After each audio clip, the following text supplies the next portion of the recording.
Hello everyone. After electrochemistry, today we will talk about the next chapter that is chemical kinetics, है ना. Electrochemistry के बाद में जो आई थिंक न्यूमेरिकल्स के पॉइंट ऑफ व्यू से सबसे इम्पॉर्टेंट चैप्टर है ना, वो है आपका केमिकल काइनेटिक्स. और इस चैप्टर से जो भी न्यूमेरिकल्स पूछे जाते हैं, बहुत ज़्यादा वैरायटी उन क्वेश्चंस में नहीं होती है. आप थोड़ा सा यदि इन प्रॉब्लम्स को समझ लेंगे तो बहुत इजीली आप केमिकल काइनेटिक्स के न्यूमेरिकल प्रॉब्लम्स को कर पाएंगे. किस तरीके से आपको इन्फॉर्मेशन गिवन क्वेश्चंस में से फाइंड करनी है, समझनी है, कौन सा फॉर्मूला आपने अप्लाई करना है, इस वीडियो में वो सारी चीज़ें मैं बताऊंगी. वीडियो ध्यान से देखिए. बहुत ज़्यादा यदि आप न्यूमेरिकल के प्रैक्टिस नहीं कर पाए हैं साल भर, आप इन वीडियोस को देखकर अपना न्यूमेरिकल वाला जो पोर्शन है वो रेडी कर सकते हैं. आई थिंक जो न्यूमेरिकल प्रॉब्लम्स आपके फाइनल केमिस्ट्री के पेपर में आने वाली हैं वो इन्हीं में से इन्हीं पर बेस्ड वो न्यूमेरिकल प्रॉब्लम्स होंगी. तो केवल नंबर्स ही चेंज होंगे बेटा, बाकी तो जो क्वेश्चंस के पैटर्न होगा या क्वेश्चन पूछने का जो तरीका होगा वो ऑलमोस्ट इसी तरीके का होगा. तो इसीलिए बहुत सिंपल वे में, बहुत इजी वे में आपको मैं ये न्यूमेरिकल प्रॉब्लम्स समझा रही हूँ. इस वीडियो को ध्यान से देखिए, ज़्यादा से ज़्यादा शेयर करिए और पेपर देकर आइए और मुझे कमेंट सेक्शन में बताइएगा कि पेपर में आपने न्यूमेरिकल्स अटेम्प्ट किए या नहीं, कितना हेल्पिंग रहा, कितना हेल्पफुल रहा मेरा ये वीडियो आपके पेपर के पॉइंट ऑफ व्यू से. तो चलिए वीडियो स्टार्ट करते हैं.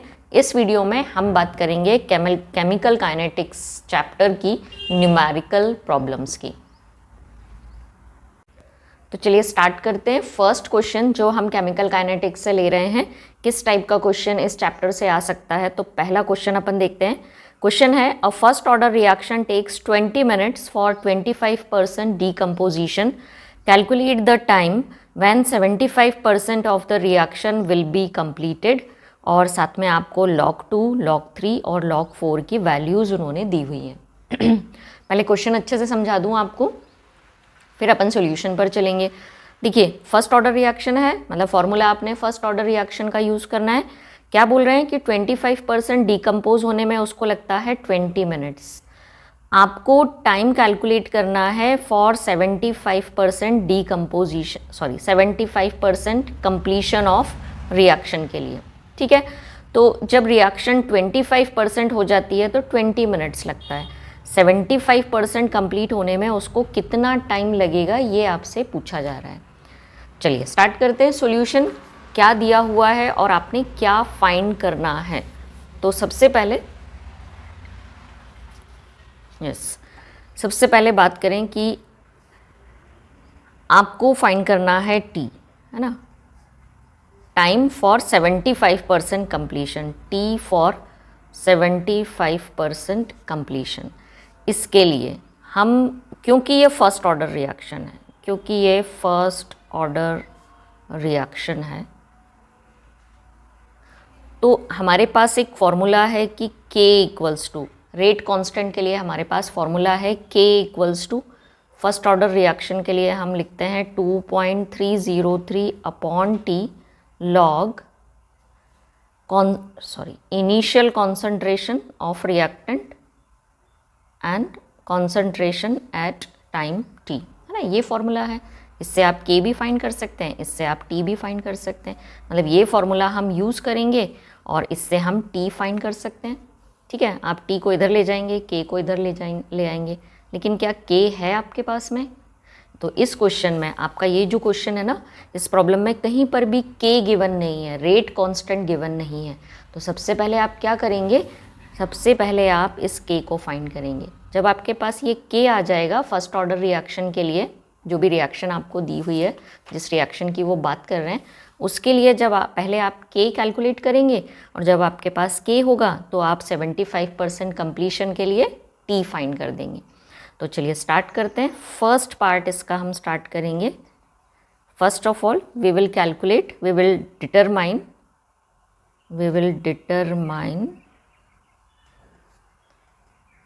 Rate constant. और रेट कांस्टेंट के लिए फॉर्मूला आपने यही यूज़ करना है.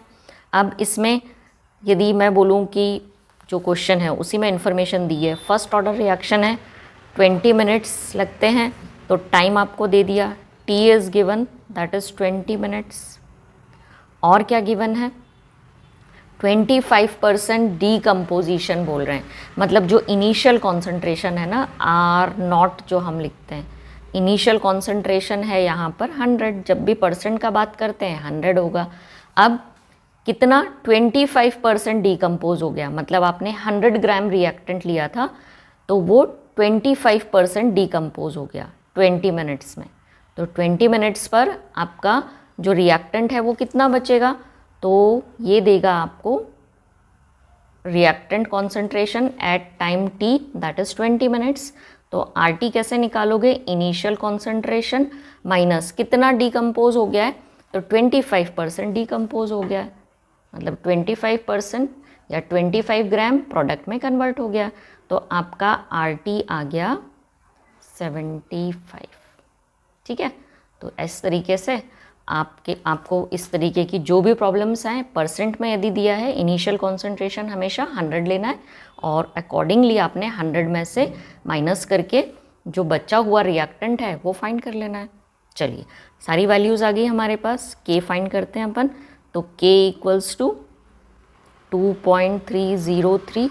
टाइम है आपके पास 20 मिनट्स, कोई ज़रूरी नहीं है टाइम आप यहाँ पर मिनट्स में ही रख सकते हैं, कैलकुलेशन में थोड़ा सा इजी रहेगा, बाद में आप इसको सेकंड्स में कन्वर्ट कर सकते हैं यदि रिक्वायर्ड है तो।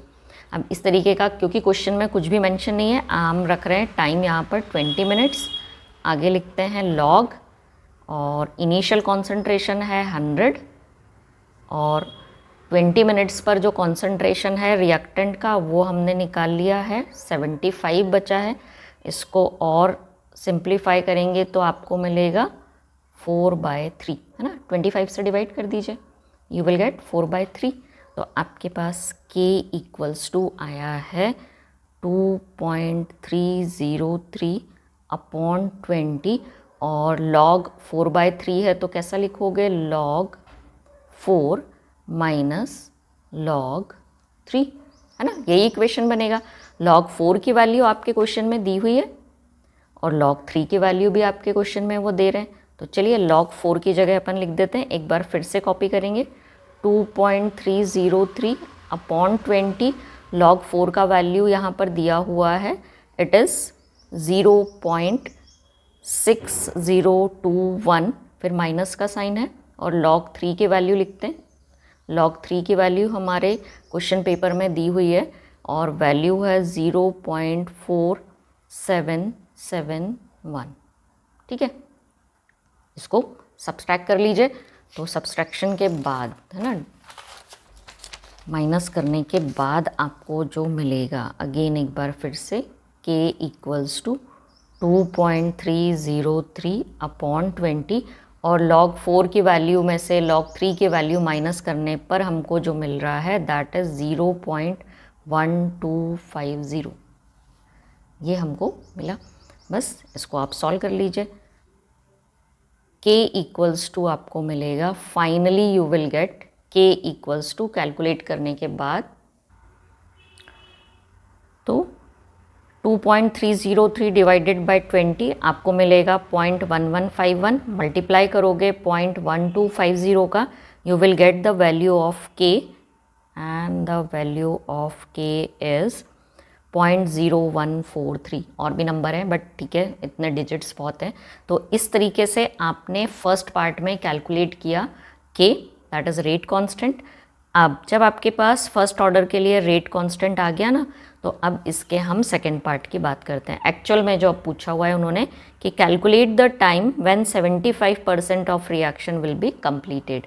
75% रिएक्शन कंप्लीट होने में कितना टाइम लगेगा वो ये पूछ रहे हैं, मतलब आपको फाइंड करना है टाइम फॉर 75% कंप्लीशन, है ना।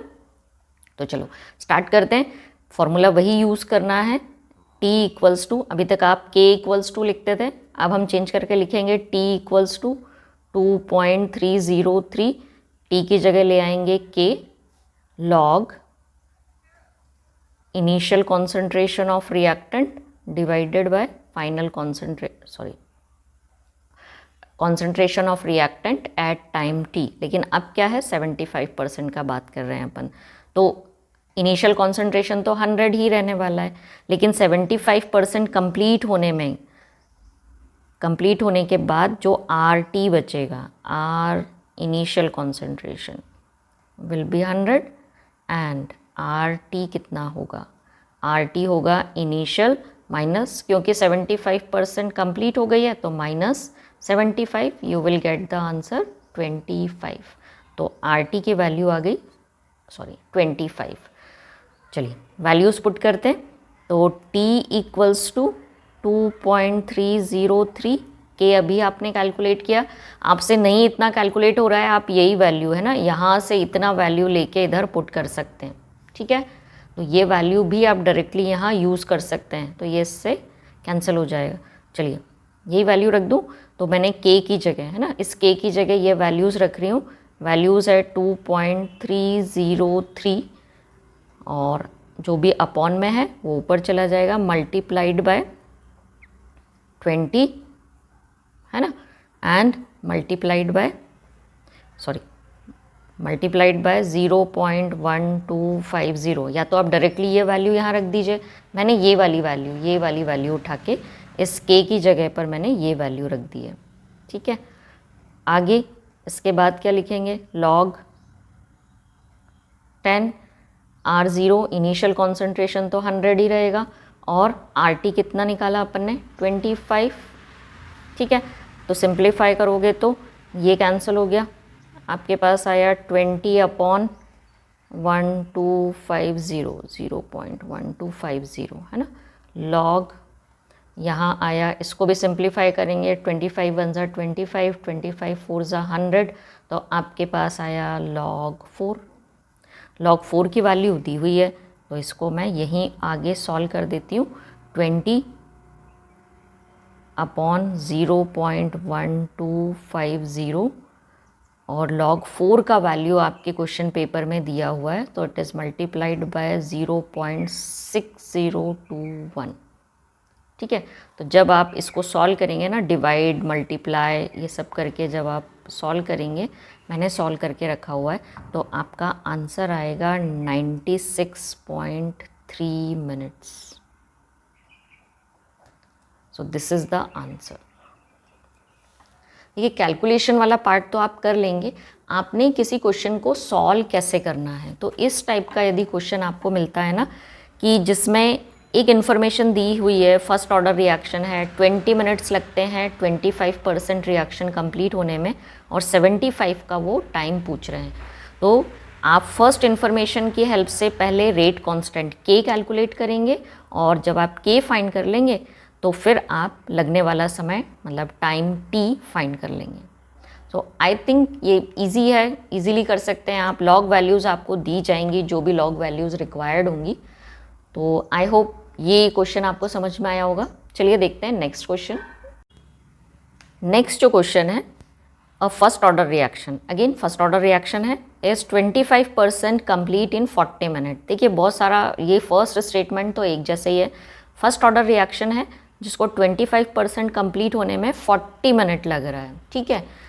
Calculate the value of rate constant, सीधा इन्होंने K ही फाइंड करने के लिए बोला हुआ है, और आगे बोला हुआ है in what time will the reaction be 80% completed. Same pattern का क्वेश्चन है, केवल ये जो टाइम की वैल्यूज़ हैं वो चेंज कर दिए हैं, मतलब नंबर्स चेंज कर दिए गए हैं। क्वेश्चन बिल्कुल सेम है, बट चलिए एक बार फिर से प्रैक्टिस हो जाएगा इस टाइप के क्वेश्चंस के लिए, फिर आपको आगे डिफ़िकल्टी नहीं आएगी। तो एक बार फिर से समझा दूं क्वेश्चन कि अ फर्स्ट ऑर्डर रिएक्शन है, 25% कंप्लीट होने में 40 मिनट लगता है। Calculate the value of K, और जब आप K फाइंड कर लेंगे तो 80% कंप्लीट होने में कितना टाइम लगता है ये फाइंड करना है। log 2, log 3, log 4, log 5 ये वैल्यूज़ दी हुई हैं, तो इनमें से जब भी जिस वैल्यू की आपको नीड हो आप यहाँ से वो वैल्यूज़ पिक कर सकते हैं। तो चलिए स्टार्ट करते हैं अपन क्वेश्चन। क्या करोगे सबसे पहले, तो समझ में आ ही गया है।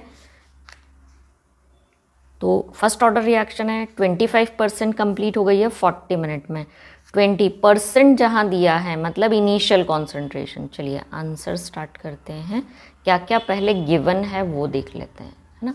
तो क्वेश्चन में सबसे पहले जो गिवन है इनिशियल कॉन्सेंट्रेशन ऑफ रिएक्टेंट जो कि 100 है, और concentration of reactant at time T कैसे निकालोगे? 100 अभी किसके लिए निकाल रहे हो आप, है ना? अभी कैसे निकालोगे?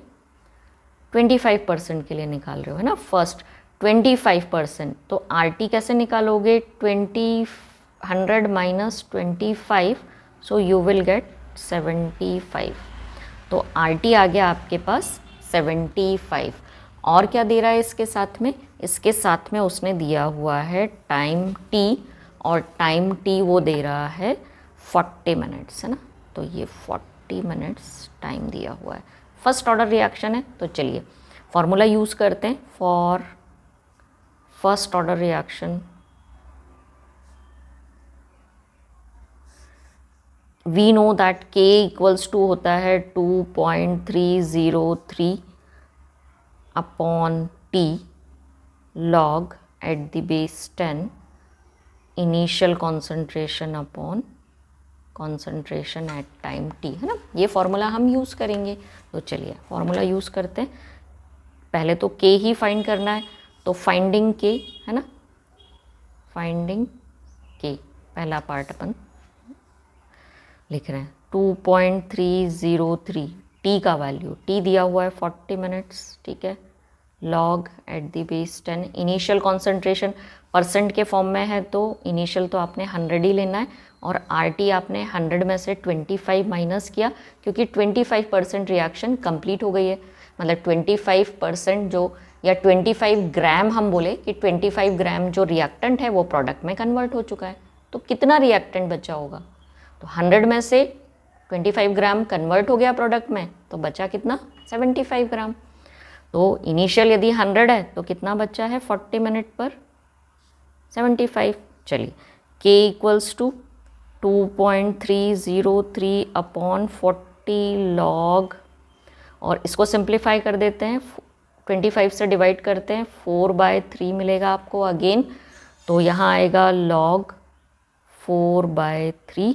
तो चलिए आगे सॉल्व करेंगे। K equals to 2.303 upon 40 log 4 minus log 3, है ना? K equals to 2.303 upon 40 log 4 की वैल्यू आपके क्वेश्चन पेपर में दी हुई है, दैट इज़ 0.60। जो वैल्यू दी हो वही लिखिएगा, और लॉग 3 की वैल्यू वो दे रहे हैं 0.48।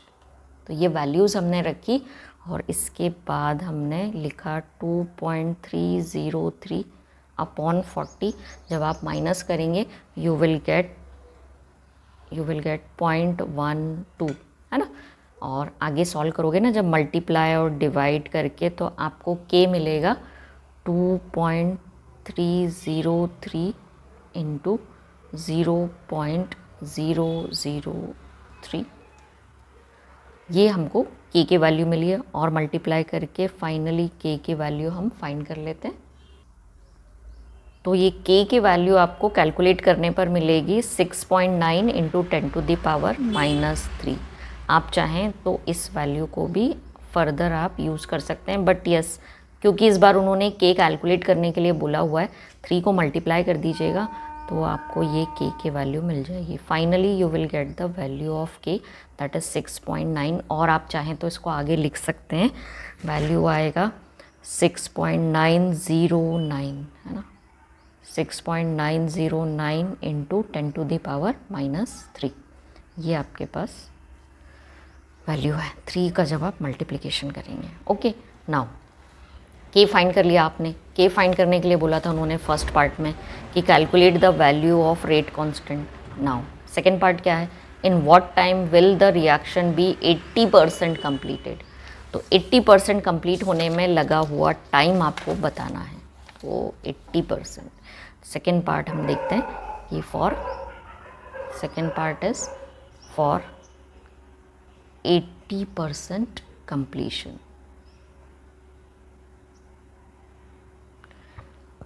Again same first order reaction है, तो फॉर्मूला हम वही यूज़ करेंगे, K equals to 2.303 upon T log initial concentration of reactant divided by concentration of reactant at time t. लेकिन इस बार आपको टाइम कैलकुलेट करना है, टाइम इधर ले जाइए, के इधर ले जाइए, सॉरी ले आइए, तो t इक्वल्स टू हमारे पास आएगा 2.303 अपॉन के।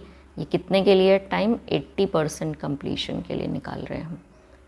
लॉग इनिशियल कॉन्सेंट्रेशन, अब इनिशियल कॉन्सेंट्रेशन तो आपने 100 ही रखना है, और फाइनल 80% कंप्लीट हो गई तो कितना बच्चा है? 20 ग्राम बच्चा होगा। तो यहाँ पर R0 है ना, R0 बता दे रही हूँ, R0 इक्वल्स टू आप रखेंगे 100, और RT कैसे निकालोगे? RT की जगह रखोगे 100 माइनस 80% कंप्लीशन, मतलब 80% रिएक्टेंट प्रोडक्ट में कन्वर्ट हो गया है, तो RT आएगा आपका 20। तो चलिए वैल्यू पुट कर देते हैं। तो T इक्वल्स टू 2.303 अपॉन में आपने जो K कैलकुलेट किया हुआ है ना, पीछे आपने जो K कैलकुलेट किया हुआ है, K आपने फाइंड किया था, K फाइंड किया है 6.909 into 10 to the power minus 3, 6.909 into 10 to the power minus 3, ये रख दिया हमने। लॉग 100 अपॉन RT कितना निकाला आपने अभी? 20। सिंप्लीफाई कर दीजिए, 20 1 ज़ा 20, 25 ज़ा 100, और ये भी देखिए, ये भी डिवाइड हो जाएगा, ये डिवाइड हो गया हमारा 3 ज़ा में, ठीक है। तो T इक्वल्स टू आया 1/3 into 10 to the power minus 3 log, यह आ गया 5। लॉग 5 की वैल्यू दी हुई है आपके क्वेश्चन पेपर में, तो 1/3 into 10 to the power minus 3 और मल्टीप्लाइड बाय लॉग 5 का वैल्यू आपके क्वेश्चन पेपर में दी है 0.69, ठीक है। तो 0.69 और ये 3 into 10 to the power minus 3, आप जब इसको सॉल्व करोगे ना, you will get the answer 230 minutes. This is the answer for 80% reaction completion. Okay, तो आई होप ये जो फर्स्ट 2 न्यूमेरिकल प्रॉब्लम्स हैं एक जैसी हैं, केवल फॉर्म थोड़ा सा डिफरेंट है। एक में इनडायरेक्टली उन्होंने के पूछा हुआ है, दूसरे में उन्होंने डायरेक्टली के और टाइम टेकन दोनों पूछ लिया है। एंड अब जो नेक्स्ट क्वेश्चन है, देखो एक तो ये न्यूमेरिकल प्रॉब्लम तो नहीं बोलेंगे, ये केवल ऑर्डर फाइंड करने के लिए बोला जाएगा। तो आपको रेट एक्सप्रेशन देंगे, rate equals to K into A to the power 2 into B to the power 1/2। आपने इन पावर्स को प्लस कर देना है और ऑर्डर निकल आएगा। तो 2 + 1/2 you will get the answer 4/2, means order आ जाएगा 2, ठीक है। अब ये वाला न्यूमेरिकल प्रॉब्लम है, तो यहाँ देखते हैं, है ना। जो प्रॉब्लम है वो क्या है कि a first order reaction has a rate constant 2 into 10 to the power minus 3 per second. First order reaction है, ठीक है। के का वैल्यू वो दे रहे हैं। How long will 6 gram of this reactant takes to reduce to 2 grams, ठीक है। अब उन्होंने परसेंट में ना देके उन्होंने क्या बोला है कि इनिशियल कॉन्सेंट्रेशन दे रखा है और फाइनल कॉन्सेंट्रेशन या एक पर्टिकुलर टाइम पर जो कॉन्सेंट्रेशन है वो दिया हुआ है। तो 6 ग्राम से रिएक्टेंट 2 ग्राम हो जाएगा। कितने टाइम में ये रिड्यूस होगा फ्रॉम 6 ग्राम टू 2 ग्राम, आपको वो टी फाइंड करना है। देखिए पूछने का तरीका केवल चेंज हो गया है, बाकी देखिए फाइंड वही करना है आपको, टी ही फाइंड करना है। इसमें ऑलरेडी के दिया हुआ है, आपको के फाइंड करने की ज़रूरत नहीं है। तो चलिए ज़्यादा इजी हो गया हमारा ये क्वेश्चन अब, है ना। तो केवल एक ही चीज़ फाइंड करनी है हमको, दैट इज़ टाइम टी। तो पहले अपन देखते हैं क्या क्या गिवन है। तो आंसर में सबसे पहले गिवन में देख लेते हैं, गिवन में क्या क्या गिवन है। सबसे पहले तो के गिवन है, और के दिया है उन्होंने 2 into 10 to the power minus 3 per second. First order reaction है बेटा। अब इनिशियल कॉन्सेंट्रेशन भी वो दे रहे हैं, है ना। तो R0 भी दे रहे हैं, कितना दे रहे हैं? 6 ग्राम। देखो 6 ग्राम ऑफ दिस रिएक्टेंट, तो 6 ग्राम ये R0 दिया हुआ है, और टी भी दिया हुआ है उन्होंने कि 6 से कितना हो जाएगा, 2 ग्राम हो जाएगा, 2 ग्राम हो जाएगा। तो इसको 6 ग्राम से 2 ग्राम होने में कितना टाइम लगेगा, मतलब आपको टी फाइंड करना है। फर्स्ट ऑर्डर रिएक्शन है, क्योंकि ये फर्स्ट ऑर्डर रिएक्शन है, फॉर फर्स्ट ऑर्डर रिएक्शन हमारे पास रिलेशन है, सीधा मैं टी से ही लिख रही हूँ। जो फाइंड करना है कि T इक्वल्स टू 2.303 अपॉन में आ जाएगा K log initial concentration of reactant and concentration of reactant at time T, है ना। तो चलिए वैल्यूज़ पुट कर दे। तो T इक्वल्स टू 2.303 अपॉन, और K का वैल्यू वो दे रहे हैं 2 इंटू 10⁻³ दिया हुआ है उन्होंने, लॉग इनिशियल कॉन्सेंट्रेशन की जगह क्या लिख दोगे, 6 ग्राम, और RT की जगह पर क्या लिख दोगे, 2 ग्राम्स। ठीक है, तो ये 2 1 ज़ा 2 और 2 3 ज़ा 6, तो आपके पास एक्सप्रेशन आया T equals to 2.303 upon 2 into 10⁻³ log 3। ठीक है, और लॉग 3 की वैल्यू या तो आपको पेपर में दी होगी या फिर आप दूसरे क्वेश्चंस में से उसको कॉपी कर सकते हैं। या तो लॉग 3 की वैल्यू आपको मिलेगी 10⁻³ लॉग 3 की वैल्यू होती है 0.4771। ठीक है, तो जब आप इसको सॉल्व करेंगे ना पूरा, ये अब तो केवल क्या करना है, इसको मल्टीप्लाई और डिवाइड ही करना है। तो ये आफ्टर डिवीजन एंड मल्टीप्लिकेशन मैं फाइनली आंसर आपको बता दे रही हूँ। फाइनल आंसर आपको मिलेगा 549.38 and it is in seconds, क्योंकि K का वैल्यू देखिए पर सेकेंड में दिया हुआ है, तो आपको भी यहाँ यूनिट क्या लिखनी है, सेकेंड्स लिखनी है। So this is the answer for your question, है ना, इजी। चलिए नेक्स्ट क्वेश्चन देखें, और इसी में और में दिया हुआ है जो अगला हमारा क्वेश्चन है, ये इनसे डिफरेंट क्वेश्चन है, हाफ लाइफ पर बेस्ड है। The half life for radio active decay of C14 is 6930 years, है ना। C14 का जो हाफ लाइफ है वो दिया हुआ है उन्होंने। An archaeological artifact containing wood had only 75% of C14 found in a living tree. Find the age of sample, है ना। यदि इस टाइप का क्वेश्चन आता है कि आपको हाफ लाइफ दे दी जाए और फिर आपको सैम्पल की एज पूछी जाए, परसेंट के फॉर्म में आपको कॉन्सेंट्रेशन वो दे चुके हैं, ठीक है, कैसे फाइंड करेंगे, बहुत अच्छे से समझ लीजिए, कुछ भी इसमें ज़्यादा चेंज नहीं है। तो चलिए स्टार्ट करते हैं अपन। सबसे पहले देख लेते हैं गिवन। तो आंसर में लिखते हैं गिवन क्या क्या है। टी हाफ आपके पास है, टी हाफ है 6930 ईयर्स, ठीक है। और क्या दिया है आपको, आर नॉट भी तो दे दिया उन्होंने। इनिशियल कॉन्सेंट्रेशन देखिए परसेंट के फॉर्म में, तो अगेन इनिशियल कॉन्सेंट्रेशन हो गया 100, तो आर टी की जगह आप क्या लिख दोगे, 75% मिला है ना। C14 75% of the C14 found in a living tree, तो यहाँ पर हम RT हो जाएगा 75 जितना बचा है, ठीक है। चलिए आप देख लेते हैं क्या क्या फाइंड करना है आपको।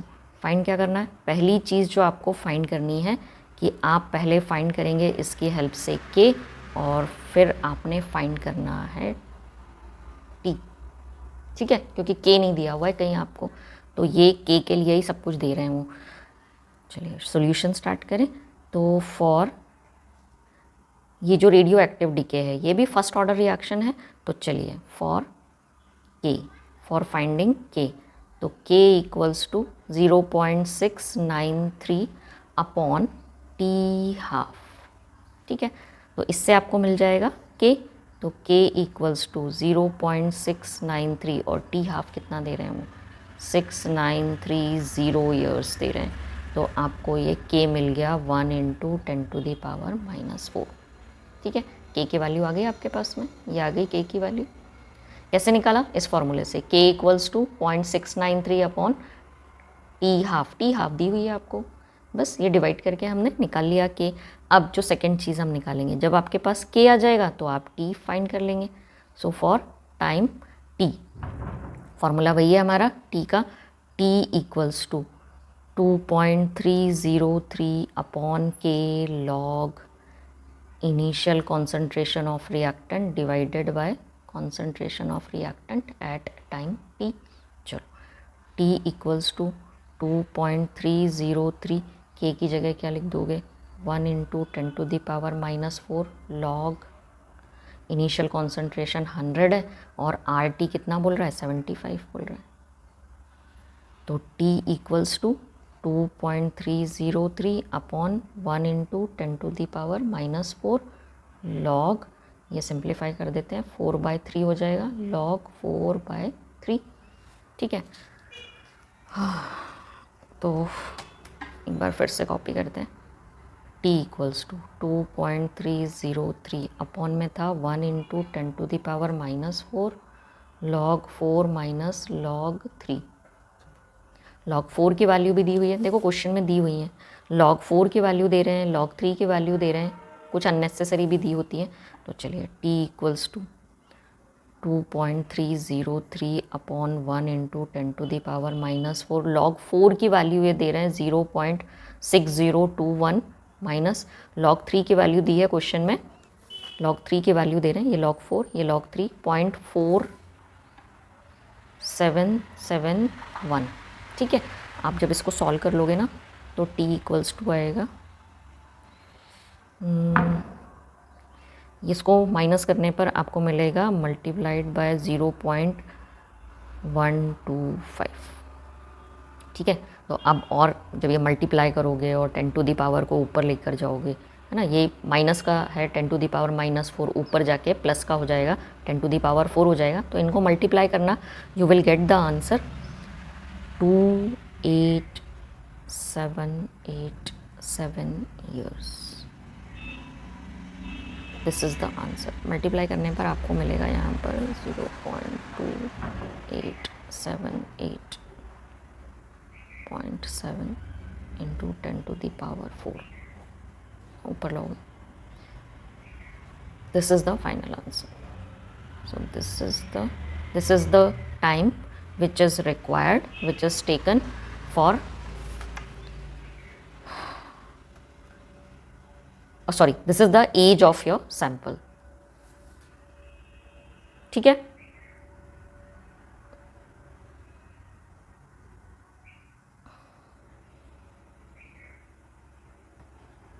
.7 है ना।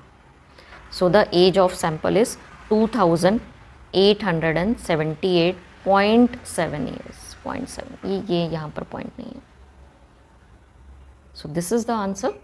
केमिस्ट्री में आप जो भी कैलकुलेशंस करेंगे ना बेटा, कैलकुलेशंस में ही थोड़ा सा टाइम ज़्यादा जाएगा, कैलकुलेशंस ध्यान से करिएगा, डेसिमल पॉइंट प्रॉपर जगह पर लगाइएगा। ठीक है, अदरवाइज़ जो आंसर है वो करेक्ट होते हुए भी एक डेसिमल पॉइंट के कारण गड़बड़ हो जाएगा। तो मल्टीप्लिकेशन डिवीजन थोड़ा सा अच्छे से करिएगा, टाइम अपना प्रॉपर मैनेज करिएगा। नेक्स्ट जो मैं वीडियो बनाऊंगी that is for the numericals from the solution chapter.